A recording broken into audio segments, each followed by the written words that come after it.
Tuition চ্যানেলে সবাইকে স্বাগত।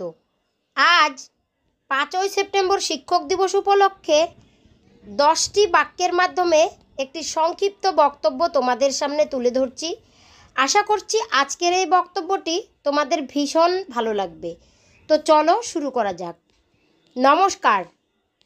মায়ের কাছে শিশুর শিক্ষা জন্ম থেকেই শুরু।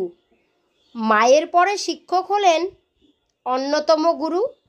আজ 5ই সেপ্টেম্বর শিক্ষক দিবস উপলক্ষে আয়োজিত অনুষ্ঠানে উপস্থিত আমার শ্রদ্ধেয় শিক্ষক শিক্ষিকাদের অন্তর থেকে প্রণাম জানাই এবং আমার স্নেহের ভাই বোন ও সহপাঠীদের আন্তরিক ভালোবাসা ও শুভেচ্ছা জানাই। আজকের এই দিনটি আমাদের কাছে খুবই গুরুত্বপূর্ণ, কারণ আজকের এই দিনে সমগ্র ভারতবর্ষে 5ই সেপ্টেম্বর দিনটি শিক্ষক দিবস হিসেবে পালিত হয়। ডক্টর সর্বপল্লী রাধাকৃষ্ণনের জন্মদিন উপলক্ষে 1962 সাল থেকে প্রতি বছর 5ই সেপ্টেম্বর ভারতের শিক্ষক দিবস হিসেবে পালিত হয়। তিনি ছিলেন স্বাধীন ভারতের প্রথম উপরাষ্ট্রপতি এবং দ্বিতীয় রাষ্ট্রপতি। এছাড়াও তিনি একজন বিচক্ষণ দার্শনিক এবং সর্বোপরি একজন আদর্শ শিক্ষক। শিক্ষকরাই হলেন জাতির মেরুদণ্ড ও মানুষ তৈরির কারিগর। একজন মা সন্তানের জন্ম দেন, কিন্তু একজন আদর্শ শিক্ষক সত্যিকারের জীবন দান করেন।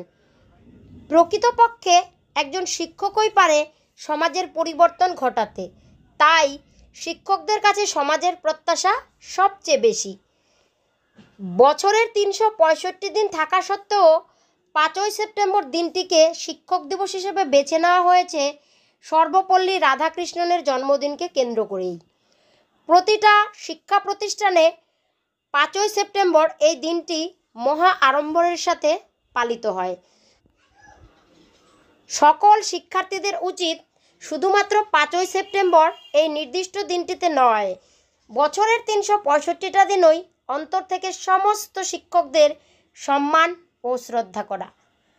এই শুভ দিনে আমি আমার সমস্ত শিক্ষকদের অন্তর থেকে প্রণাম ও শ্রদ্ধা জানিয়ে আজকের এই সংক্ষিপ্ত বক্তব্যটি শেষ করছি। ধন্যবাদ।